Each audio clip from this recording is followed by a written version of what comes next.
do a little dance. Okay, I got that on tape now. We got it. So Doug and David, we want to welcome you to our Kaizen Recruitment Event Report Out. And I want to thank everybody in the room for dedicating 2 full 8-hour days. We know how busy you are. This was a huge chunk of your time. And I'm just super grateful that we have actual outcomes. We did it. Can we get a round of applause?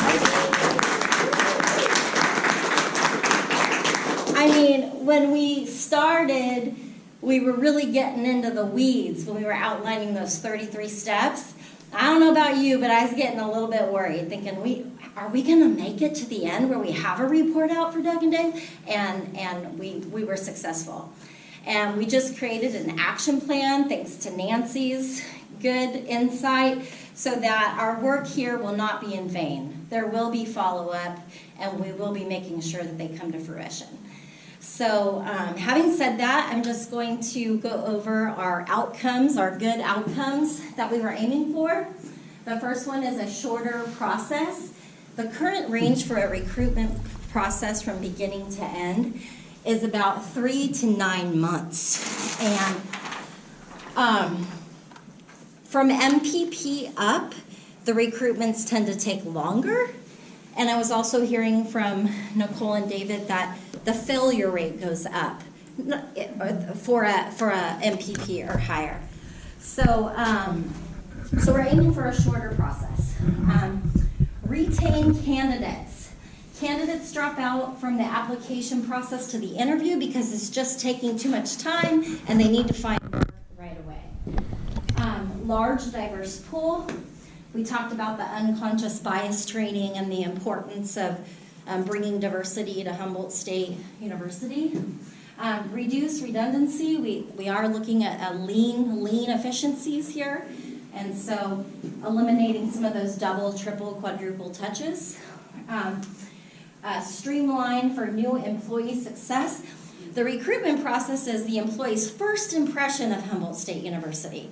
So we really want to get it right and improve it. ID opportunities for improvement. I think you're going to be really satisfied at all the key components we've identified. Ownership and buy-in. Ownership and buy-in, part of the solution. So I feel like for the most part, we really had the key stakeholders here for this Kaizen event. In hindsight, maybe we should have had more people at the report out. It would have been nice to have the leadership team here, the admin affairs leadership team, but next time. So these were our overall goals, and I'm going to turn it over to Matt for what we learned. Let's give her a hand.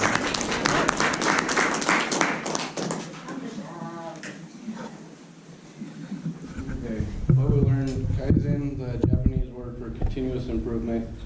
We broke it down into, we started with a ball passing event, or it started in groups, in other words. The goal was to pass the ball twice, any way you could possibly do that.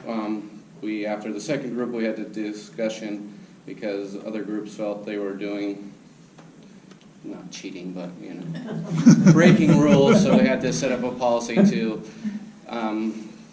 determine the exact factors in it. There was a continuous, towards the end the groups were speeding up, it was just continuously getting quicker, more improvement, which is the whole point. Towards the end it was getting too quick, so I think there's that fine line of too quick to what's actually the process. That did help. And then we did, this one I'm horrible with, is the process of the 3 Ps. The triangle is the process, people, and purpose, and really that was for the customers, trying to work that part of it in. Okay. All right. Good deal.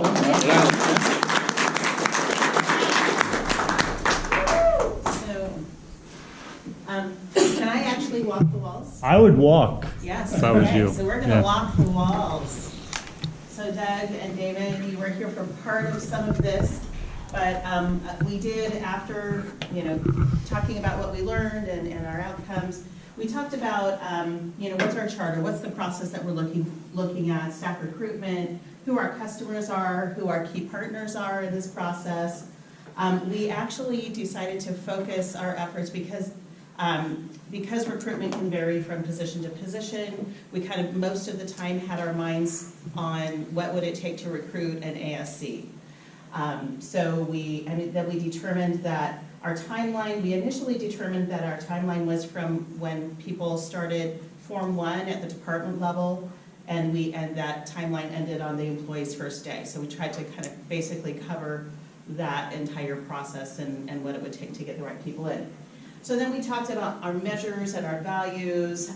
So our measures, and we kept coming back to the measures. You'll see when we get the board report outs, shortening our time, shortening the number of failed recruitment processes, the number of touches, how many people it takes, how many different steps it takes in this. And then we talked about the values, and one that really stood out to me is we have a high value of getting the right people on campus. That's the end goal, is to get the right people in the positions that we want and that we don't lose them because our process is too long or too cumbersome. We took some time out this morning to talk about team norms and how we wanted to function together as a group, so you can see everything from focusing, respect, Vegas rules, some confidentiality, things like that. So that was an important part of our morning. Yesterday, and then in continuing today, all of this happened. And so we started out, and this kind of evolved in tandem. So Eric was at the board, listening to the group, and we started outlining the process of recruitment from the very beginning of the process, and we got to a certain point, and as you can see, it's a lot. There were 33 different steps, and we only got through, if this is the whole recruitment process, we only got to here. That was 33 steps. That's what's represented to here. That's before people start submitting resumes and the hiring committees come in and things like that. So we took a step back because we were all, as Michelle said, we were getting worried that we weren't going to get everything done. And so we took a step back, went to more of a 30,000 foot or a 20,000 foot level, and said, what are the big blocks of the recruiting process? And so we did that. And then we also had a conversation about what are some sacred cows? What are some things that are the way that we always do them? And we just want to protect those. We don't want to change those, or we think we have the perception we can't change them. So we listed out what we perceived as some sacred cows. And just to reassure you, PAT, the President's Administrative Council team, is their role in this, not doing away with them altogether. So anyway, so that's kind of the process that we went through. We talked a little bit about cycle time, we have 62 current searches going on. We do about 100 to 130 searches a year. Talked a little bit about cycle time. We have some more work to do to kind of fine tune what our actual cycle time is. Let's see. And then let's move to the Kanban board. Another thing that we did this morning that was really helpful was we did what's called a Kanban board. We came up with ideas of things that we wanted to do to kind of organize ourselves and organize our activities.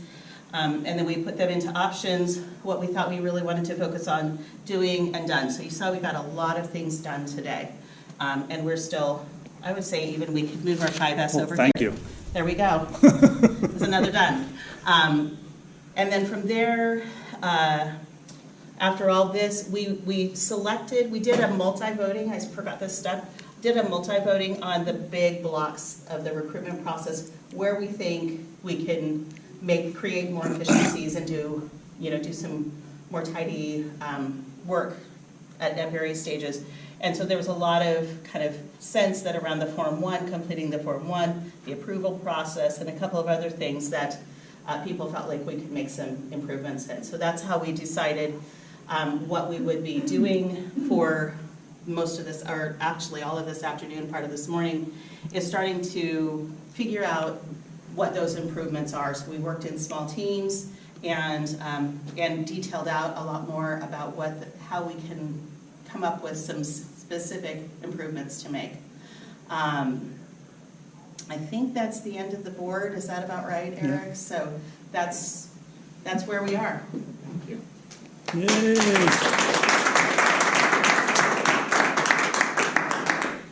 All right, so then, thanks Nancy for that lead in. So we worked on three major blocks, and the first one being the Form 1 block, and then we'll talk about the next 2 blocks next. So on Form 1, I'll be familiar with the Form 1 form, big long thing, like lots of data in it. So we decided to take Form 1 and we talked about what the value of this is. And it's really to justify the need for the position. It's all stated on here and how we're going to pay for it, budget, existing costs, things like that. A lot of data in here, and this form starts the whole recruitment process.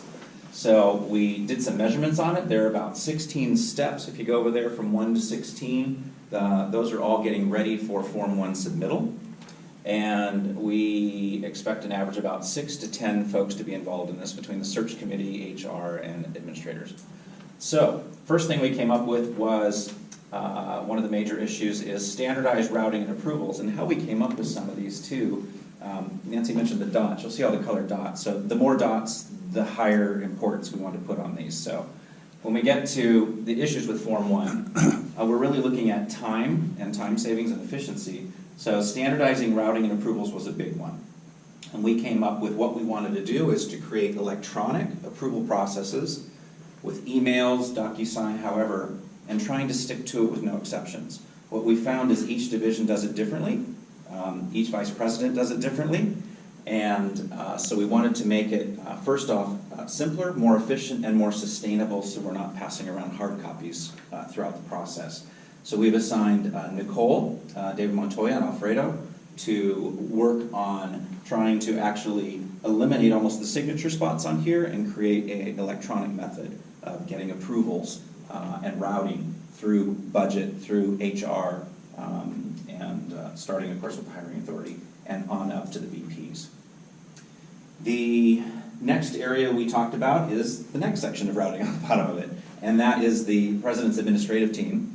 And we identified this as being sort of a black box, I think we called it, of where things can sit and wait sometimes, if not a week, 2 weeks, depending on meeting dates and availability for folks in the PAT team. So what we wanted to do was determine whether we can eliminate the entire PAT approval, because we've already got the vice president's approval walking through here, who have direction and guidance, or at the minimum maybe set a threshold by classification or comp level, or maybe new positions go through the PAT team, maybe existing budgets don't, or email approval in lieu of meetings, which I understand has been done in the past.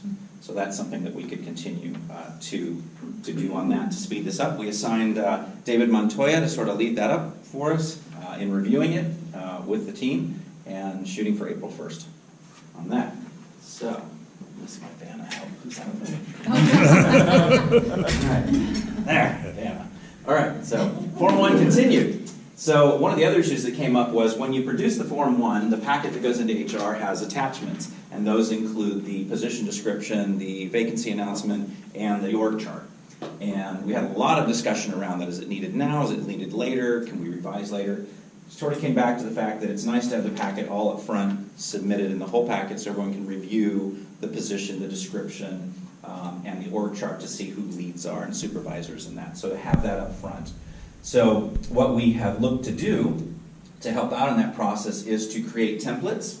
So position descriptions, all of them should at least have the minimum framework of minimum qualifications and knowledge, skills, and abilities, or KSAs. Same on the vacancy announcement, to have the minimum quals and KSAs. So that might be templates with framework that the departments can fill in with their individual needs for that description for that position. So we assigned Rhonda and Nicole to kind of take a look at that if we can. July 1st is a target date. And the other one was the org chart. There was some question about folks where they access them and how to get to them.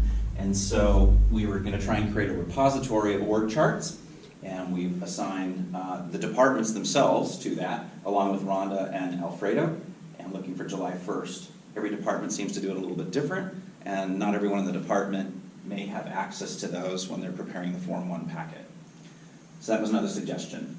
Then another discussion came up on especially with budget and HR, for forms not being completed correctly. And that can be anything from the classification, the code, the salary range, the position number, gosh, what else? Permanent, temporaries, probations, 12 months, 11 months, whatever. The funding sources, the existing funding, and then the expected funding for the new position. So all of those tend to have a lot of corrections, it seems. I heard numbers of 60, 70% of the forms that go through have errors in them.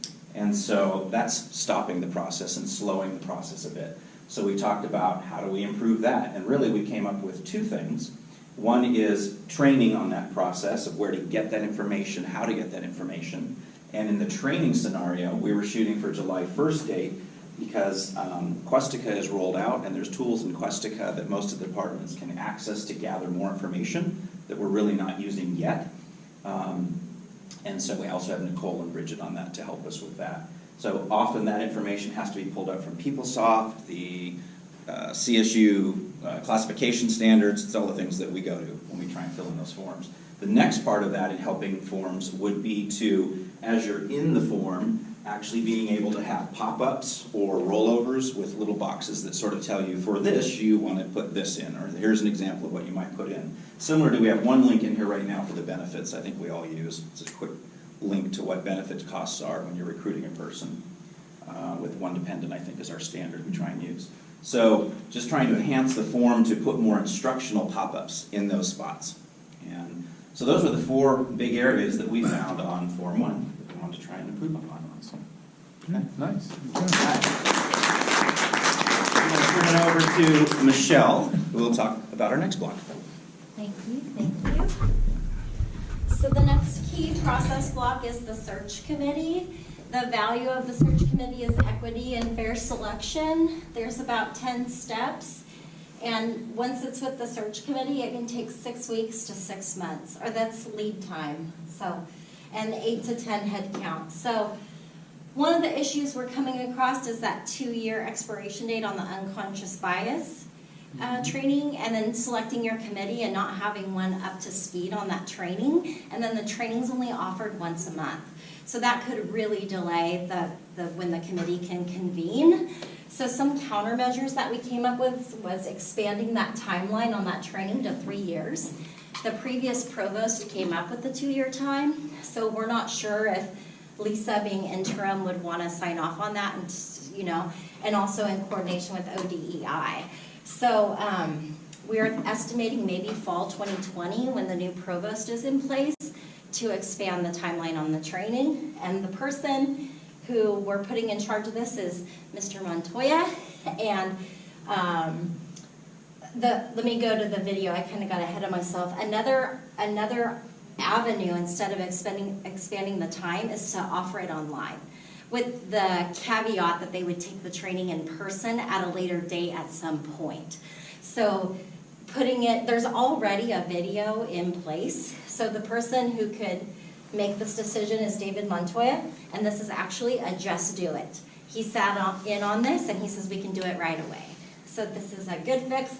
It'll bring about a quicker search and more equitable, and help keep the candidate cool. Not having a standardized timeline, so many of the committees are doing it as they go, instead of going into it with like calendaring the events out and having it all planned. So we thought a countermeasure would be schedule the time commitments on the first day of the close date, so people have it on their calendars. HR could provide a time commitment template, and I think Nicole was saying they actually have something like that already available. So we have 2 people who are going to help implement this. Nicole is going to be an encourager when she meets with the committees to go ahead and get these on their calendars, and then the committee chair actually going through the work, creating a timeline for the calendar. And here we have another Just Do It. Our third one is reference checks. Currently, we require 2 HSU employees to sit in on a reference check. Many stakeholders were saying this holds up the process because that's 3 calendars you have to coordinate with, the 2 HSU employees and the employer. So that can be clunky and create time delays. Mr. Montoya actually sat in with us on this one, And our countermeasure before talking to David was to reduce it to one committee member. But having spoken with David, it's the best practice to have two people sit in for the liability of the employees and the liability to the university, should that individual not be offered the job. So this is status quo. It doesn't look like we're going to be able to change that one. Having to speak with an immediate supervisor, many people have experienced a very unpleasant cause and effect relationship at their current job when HSU does a reference check. So a countermeasure was to just contact their HR department and not the immediate supervisor. Obviously, it would result in a bigger pool, more retention, and better morale. We spoke with David. He can leave this up to committee discretion, but they have to be consistent. So whatever you do for candidate A, you do for candidate B as well. But this can be implemented next week. So that's really good. And then finally, we have another Just Do It, which is the Form 2, which is the long list of applicants and whether or not they meet the min quals. Well, that information is contained in Interfolio, so a countermeasure is to eliminate the Form 2. So Nicole is our subject matter expert. Eliminate Form 2, just do it. Like it. So next I'm going to turn it over to Eric. Right. All right, thank you, Michelle. The next key process block that I'd like to speak about is the offer and acceptance of employment at HSU. The value being to retain and hire qualified applicants. We identified several issues. Currently, there's a time-consuming and poorly timed pay equity analysis. This is tied to the current process of offering, hiring managers the ability to hire 5% above the minimum of the range fairly arbitrarily as a time-saving measure, but I think this might be an alternative to that. Submitting the Form 5 before the salary negotiation with applicant or making the offer of the employment. Also delays in issuance of an offer letter to the incumbent, as well as the creation of the employment document. So to address these issues, we propose that we implement, similar to this Form 1 issue, in addition to what has already been proposed, to implement a new Form 1 that includes an accurate maximum budget salary threshold for a particular position hire. My understanding is there's already one that's been created that's in use currently in academic affairs. So it's something that we might be able to easily borrow and use going forward. Also, we would need VP buy-in on the new form and its usage, as well as a form socialization, some training, and awareness of the changing process. It would also require cross-training other human resources staff to complete pay equity analysis, as opposed to myself doing all new recruitment pay equity analysis. There's opportunity for cross-training there. Looking at revising the Form 4 to rank candidates and to add a hiring authority sign-off on the top candidate to that Form 4. And the benefit to that is we wouldn't be conducting equity analysis for all of the top candidates. It would only be the primary candidate that would be doing a pay equity analysis for, and that would occur prior to the negotiation and prior to the creation of Form 5. And then as well, we would, to address these delays in the issuance of offer letters, we would look at analyzing the timelines for the offer letter as it is currently, as well as the appointment document, identify efficiencies, and establish a guaranteed timeline. This way we're able to set expectations for the hiring authorities as well as the potential incumbents. And so, in addition to retaining and hiring qualified applicants, some of the value impacts are there would be fewer IRP requests within the first year, but also related to pay equity.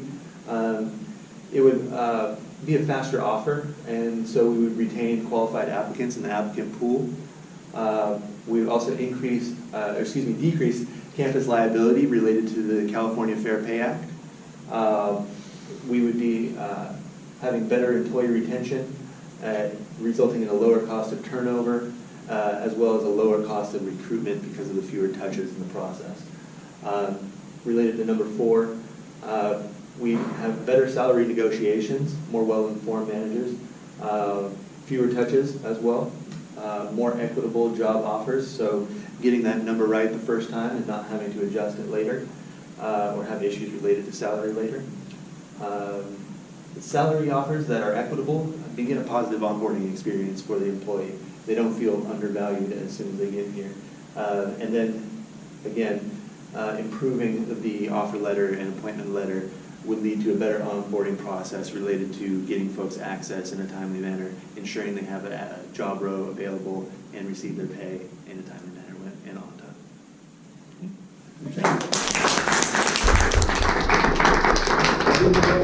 One thing, we did put one thing in the parking lot, and that would be to update our job postings to include anticipated hiring range in addition to the entire classification salary range. And I think that's something that might require, some additional conversation. There might be some potential pitfalls associated with that. Sure. Okay, good deal. So Doug and David, we'd like to open it up to any questions you might have regarding our outcomes or the process of how we got here. Well, I'm just interested to see what the group thought about the process and how they felt the last couple of days have gone. That can be from the group that participated and created all this. It's a lot of data, a lot of work that was put in play here. So I'm just interested to see what you thought about the process. I thought it was really nice to get the insight from other stakeholders. I think, at least speaking for myself, maybe for other individuals in the HR, we're very much policy-driven, familiar with policy and procedures specific to HR, and it was really great to get the insight from other administrators across campus to see what their pain points are, and to see, where the value lies in the process for them, and working together with them to sort of hash out all this various information. I think we learned a lot from Nicole and the team on what's involved in the process behind the scenes. It's pretty intense. Just to get up to form, to the job posting, really, we had to stop there because that consumed the whole first day. So there's a lot of work that she's doing. The process seemed to work, the Kaizen process. I really liked what we did today, kind of focusing in a little bit more on the key pieces in doing this, issue countermeasures and impact. Yeah, I felt like that really helped to kind of organize and be like, all right, what's the issue? What can we do? And how's this going to benefit the process? That's really helpful. Brenda.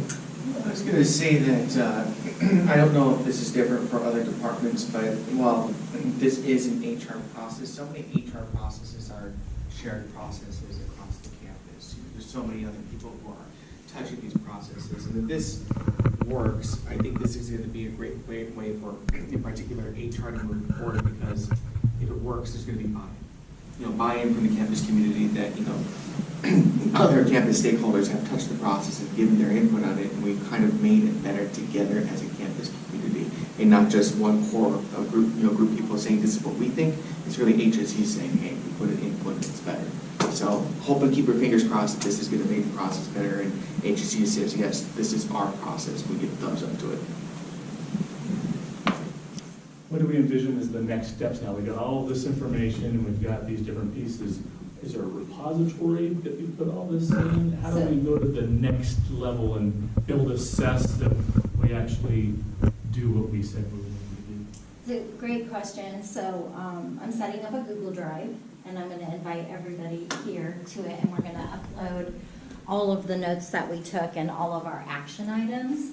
I'm going to create, I'm not familiar with Trello. Trello was suggested as a tracking item. I've never used Trello before, so I was just going to populate it in a Google sheet that everybody has access to on our action items. We have some set follow-up. Here's our follow-up plan right here. Thanks to Eric and Nancy. And so we're going to upload the pictures. We have people typing our flip chart notes. We have a Zoom meeting follow-up with Eric on February 21st for 2 hours. We'll list and track our just do-its as well as the pending items that needed more evaluation. We'll have another Zoom with Eric in March 27th. And then we'll do a 6-month, we'll evaluate at that point our 6-month and our 9-month check-in. And I do know we have Trello on our campus. Yeah. So A lot of us use it. yeah, so just want to make sure. So I need some training. I've never used Trello before, so if it's easy or someone can help me get on board, I'm happy to get on board with it. Okay. Alfredo? Okay, you're my guy, Trello? All right. So, does that answer your question on how we're gonna follow up? So, but before we conclude, I just have to give my gratitude. I'm gonna cry. I'm such a baby. Oh my God. I have to give my gratitude to Eric for coming up here, being a subject matter expert in Kaizen and Lean, and honestly, we would not have been this successful had you not been here. So you're very instrumental in our success with this event, and I am such a baby. And you've been so instrumental in my training and helping me launch this initiative for me too, and that's why I'm emotional, because I'm just so grateful for you. Okay, well, so I'm Norwegian, so we do shoulder hugs a lot, so it's kind of a thing, right? So there you go. So yes, thank you. Anything Yep. else you'd like to add? Or? No, well, thank you for that. And that was probably the most touching thank you I've had. And it's been a joy and really an honor to you guys to sort of allow me into your home and to sort of help you get better and improve. And like I said on the first day, this is something I do as part of my application. And welcome to the Lean community. Right. So there you go. Yeah, David? Tom, you already said it, but I think it bears repeating that this process took a lot of bravery, so specifically a lot of courage, but also afraid of what the Eric and because this is, I can't imagine that it's super easy to take a process that you have ownership in and having it dissected in a way where, you at least don't have a little bit of ownership. Oh, sure. And feeling a little personal to it. So while it's a difficult process, I really appreciate, my team in HR so much for stepping up and saying, yeah, we'll do this. Yeah. Yeah, and I think like one of the good outcomes, I forgot sort of whether we captured or not, but we're making this better for the customers and the people that are using the recruiting process, and the employees that get on board, but also the people doing the work. You're going to be here 8-9 hours a day. Let's make it a good, positive, enjoyable experience. And working with clunky processes is not where I want to spend the rest of my career. And I don't think you guys do either. So. Okay. I exclude Rhonda in that. Continue. Yeah. Okay. And thanks also to our power users and our other folks who are here who have taken 2 days to be part of this process, because without your wisdom, we would not have gotten to where we are. No. Your voice was absolutely irreplaceable, so thank you so much. Yeah. Exactly. Well, once again, I echo what everybody said here. Thank you all so much and to David's point, it does take some vulnerability to come into these type of situations and to listen, but to really focus on the customer and how we can improve in the processes. And Eric, once again, a tremendous amount of thanks to you for coming up here and participating and helping. And Michelle, once again, thank you for taking this on for administrative affairs. I know that's not something that a normal confidential employee does as part of their job. So that's huge for me and our division and for the university. So a huge amount of thanks to you too. All right. Well, thank you. And for all. There we go.